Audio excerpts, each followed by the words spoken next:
He's always trying to break. او همیشه در صدد در هم شکستن توست تا تو را غمگین سازد، تا تو را در تاریکی یعنی گمراهی نگه دارد. از همان ابتدا یعنی زمانی که دشمنی خود را نسبت به انسان اظهار کرد، ابلیس گفت: پروردگارا، چون تو مرا به خاطر انسان ناامید کردی، من هم بدیها را در نظرشان می آرایم و گمراهشان خواهم کرد. و در طول تاریخ او باعث شرارت و ویرانی میان ملت ها شد.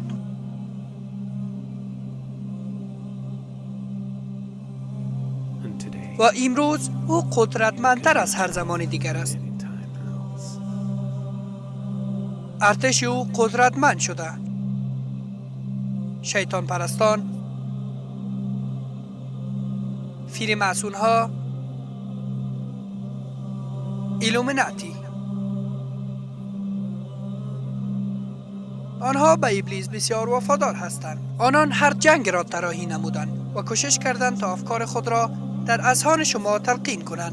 آنان دین دلخواهشان یعنی شیطان پرستی را، نظام سیاسی دلخواهشان را و نظام اقتصادی نوین را تأسیس کردند. آنان با طرح‌های زیرکانه و با گماشتن افرادشان در دولت‌ها و شرکت‌ها در صدد اداره مردم و کنترل امور جهان هستند تا بتوانند نفوذ و اقتدار سیاسی را به دست آورند و در نهایت نظم نوین جهانی را پیاده سازند.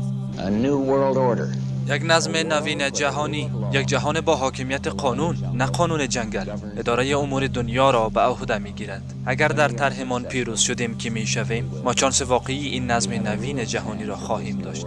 نظمی که در آن ملل متحد و قابل اعتماد میتوانند نقش صلح‌آمیز خود را در عملی ساختن اهداف و وعده‌های مؤسسین ملل متحد ایفا کنند. We begin to see the climax. ما شاهد یک تغییر بزرگ در اجتماع هستیم. به اوج رسیدن یک نظم نوین جهانی. And we begin to see ما شاهد یک نوع ادغام میان تکنولوژی معلوماتی و تجارب هستیم. technology and ما شاهد انتقال سریع افکار، فرهنگ، سیاست و اقتصاد از یک ملت به ملت دیگر هستیم. being transported simultaneously from nation to nation. و با این تکنولوژی همراه با قابلیت انتقال افکار، Ideas روند ارزش‌های مردمی، روند خوراکشان، علایقشان، سرگرمیشان، مفاهیم نژادیشان، concepts فرهنگشان، افکارشان در تمام دنیا منتقل می شود. یک نوع جهانی شدن و با این پیشرفت در تکنولوژی معلوماتی و با این رویدادهای بزرگی که به وقوع می پیوندد که به اوج خود رسیده و ما می بینیم که مردم بیچاره آغشته هستند و می گوییم مردم را چه شده؟ دنیا را چه شده؟ what is happening to the world that had so many different با آنکه همه دیدگاه‌های متفاوت، ملت‌های متفاوت و روش‌های مختلف داشت که متمم یکدیگر بودند، حال شاهد آن هستیم که سیاست خالی از اقتدار اصلی است. برعکس اقتصاد تمام امور اجتماع را کنترل می‌کند. ما شاهد هستیم که دولت‌ها در خدمت ساختارهای اقتصادی هستند و اینکه قدرت‌های اصلی دیگر در دست جنرال‌ها نیست، بلکه قدرت در اختیار کسانی است که اقتصاد را به چرخش در می‌آورند، در اختیار سیستم بانکداری. و سپس شاهد آنیم که سیاستمداران نقش دفاتر روابط عامه را بازی می‌کنند، فقط به منظور این که مردم را کنترل کنند، خواب آرام ساختن و خواباندن آنها، خواب از بین بردن آنها. و سپس می‌بینیم که انبوهی از مردم پریشان و گرفتار می‌شوند چون زندگیشان با سلسله از رویدادهای فرهنگی بمبارد شده است و این رویدادهای فرهنگی مهمترین جزء زندگیشان شده. جام جهانی، مجموعه لیگ برتر، رگبی، کرکت، هاکی، تنیس، هر ورزشی که باشد، می‌بینیم که تمام ملت‌ها در گرد ورزش جمع می‌شوند و قهرمانان ملی ورزشکاران می‌شوند. حتی در عربستان سعودی و در کشورهای اسلامی خودمان قهرمانان فیلی همان فوتبالیست‌ها شده اند. کسی که توپ کوچک را داخل جال شوت می‌کند قهرمانان مردم می شود، در حالی که در روی زمین کشتارها صورت می گیرد. ولی ما با این رویدادها مشغول شده ایم و این یک نوع تلقین ذهنی است که بر ما تحمیل می شود. با استفاده از موسیقی قوی که با احساساتمان بازی می کند و با ویدیوهایی که به دورترین نقطه دنیا پخش می شود، طرز تفکر مردم تغییر کرده. امروزه مردم عاشق قهرمانان ورزشی هستند. حتی در مورد هویت خود سردرگم شده اند. کوشش دارند خود را تغییر دهند، رنگ موی خود را تغییر دهند، رنگ چشم خود را تغییر دهند، طرز سخن گفتن و طرز لباس پوشیدن خود را تغییر می دهند در سطح گسترده. و سپس شاهد اعتیاد مردم به مخدرات هستیم که به نقطه رسیده که بشر قبل از این ندیده بود.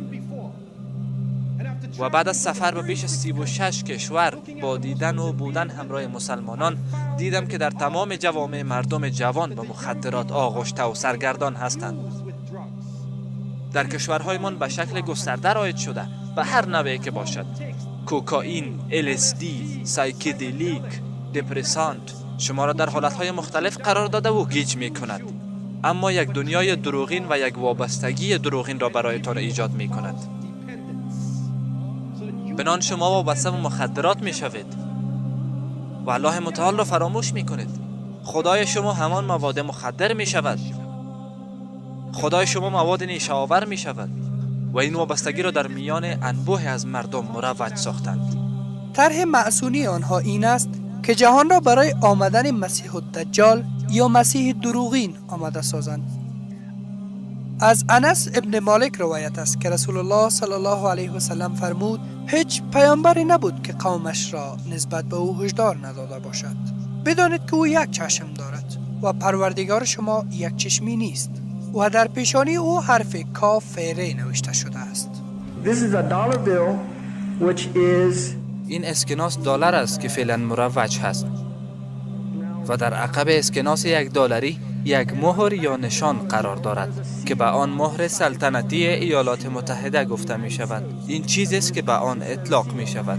این مهر آنهاست و این دقیقاً چیزی که در عقب مهر ایالات متحده هست: یک هرم همراه با یک چشم.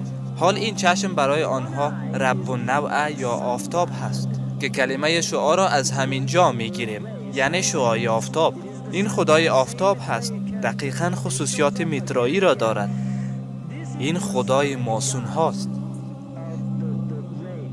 13 ستاره 5 ضلعی که اگر بین آنها خطوط را رسم کنید، یک ستاره 6 ضلعی رسم می شود. اگر این ستاره 6 ضلعی را گرفته و بر روی عکس هرم قرار دهید، زوایای آن با حروف مخصوص اطراف آن اشاره می کند که گفته می شود یک انگرام است. در لغتنامه آمریکایی کلمه به نام انگرام وجود دارد که به معنی جابجایی عمدی حروف یک کلمه برای پنهان کردن آن کلمه می باشد. پس اگر شما این حروف را دوباره سر جایشان قرار دهید، کلمه ماسون تشکیل می شود.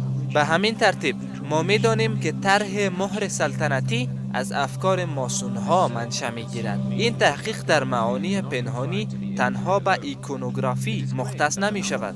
گفته می شود که عدد 13 یکی از شومترین اعداد در آیین غرب در میان سمبول های $1 پنهان است. آنها به تکرار عدد سمبولیک 13 اشاره کرده اند. 13 برگ در شاخه زیتون در چنگال راست عقاب قرار دارد. 13 تیر در چنگال چپش. 13 ستاره بالای سر عقاب. 13 خط و نوار بر روی سپر. پرهای عقاب را حساب کنید، خواهید دید که 32 پر در بال چپ پرنده و 33 پر در بال راست آن قرار دارد. چنین برداشت می شود که این به 33 درجه ماسونی اشاره دارد که توسط شورای عالی خاندان اسکاتلندی معرفی شد که برجسته ترین نظام ماسونی آمریکا می باشد و مرکز فرماندهی آن در واشنگتن می باشد. اگر ببینید تمام هرم درست شده و جز قسمت بالایی آن. چشم بالای آن معلق است و تا حال پایین نیامده، چون آنها باور دارند که تا پروژه ماسونی آنها به اتمام برسد که عبارت است از چه میگویند در پایین نووس اردو سیکلریوم و سپس انیوت کیوپتیس یعنی او از پروژه ما راضی هست. به عباره دیگر خدایی که آنها به او ایمان دارند از این پروژه خرسند هست.